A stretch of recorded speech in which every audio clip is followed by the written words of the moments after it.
Bismillahirrahmanirrahim. Assalamualaikum warahmatullahi wabarakatuh. Ini adalah kisah jin yang pertama kali mendengar Al-Quran.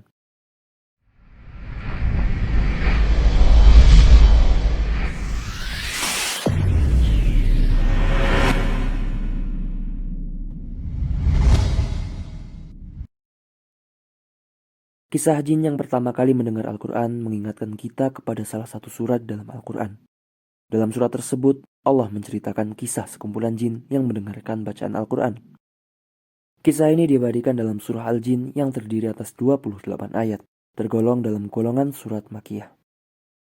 Dinamakan Al-Jin sebab diambil dari perkataan jin yang terdapat pada ayat pertama surat ini, yang artinya, katakanlah Muhammad, telah diwahyukan kepadaku bahwa sekumpulan jin telah mendengarkan bacaan. Lalu mereka berkata, kami telah mendengarkan bacaan yang menakjubkan, yaitu Al-Quran. Sebelum Rasulullah SAW diutus menjadi nabi, bangsa jin kerap mencuri kabar dari langit untuk membohongi manusia lewat perantara lisan para dukun.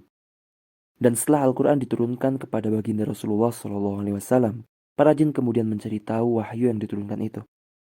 Mereka penasaran ingin mengetahui isi Al-Quran tersebut.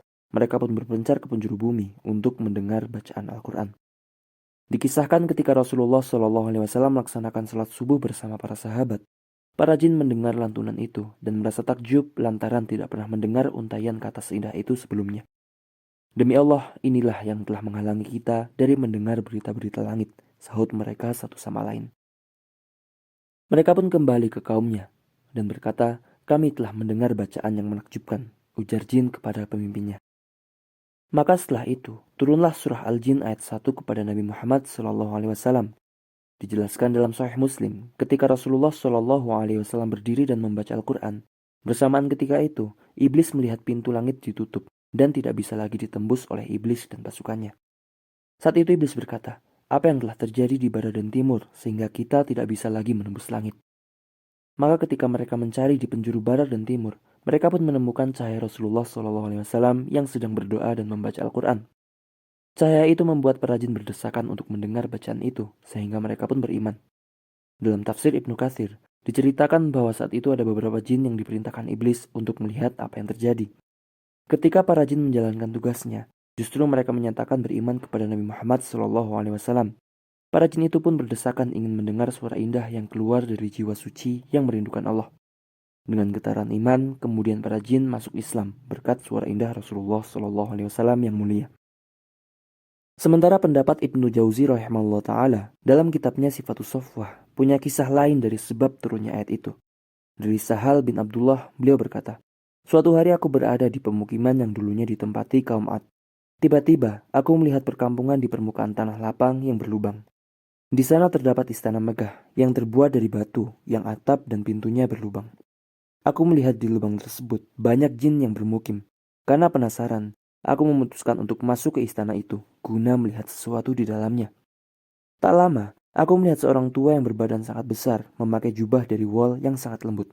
Ia tengah melaksanakan sholat menghadap Ka'bah. Aku tidak terlalu kaget dengan besar badannya, tapi aku lebih kaget dengan apa yang dipakainya. Betapa lembut wol tersebut terlihat di hadapanku. Lantas aku memberi salam kepadanya, dan ia pun menjawab salamku. Wahai Sahal, sesungguhnya bukan badan yang membuat pakaian seorang lusuh. Akan tetapi yang membuatnya lusuh dan usang adalah uap-uap dosa dan makanan haram. Sesungguhnya jubah ini telah melekat di tubuhku selama 700 tahun lamanya. Dan dengan jumlah ini, aku telah bertemu dengan Nabi Isa dan Nabi Muhammad SAW. Dan aku beriman pada keduanya. Ucap laki-laki itu seakan tahu isi kepalaku. Siapa engkau? Tanyaku penasaran. Aku adalah jin yang dengannya diturunkan surah Al-Jin ayat 1. Jawab laki-laki itu. Dan inilah kisah jin yang pertama kali mendengar Al-Quran. Semoga cerita ini bermanfaat. Wallahu ta'ala a'lam. Wassallallahu wasallam wa baraka ala sayyidina Muhammad wa ala alihi wa sahbihi ajma'in. Wassalamualaikum warahmatullahi wabarakatuh.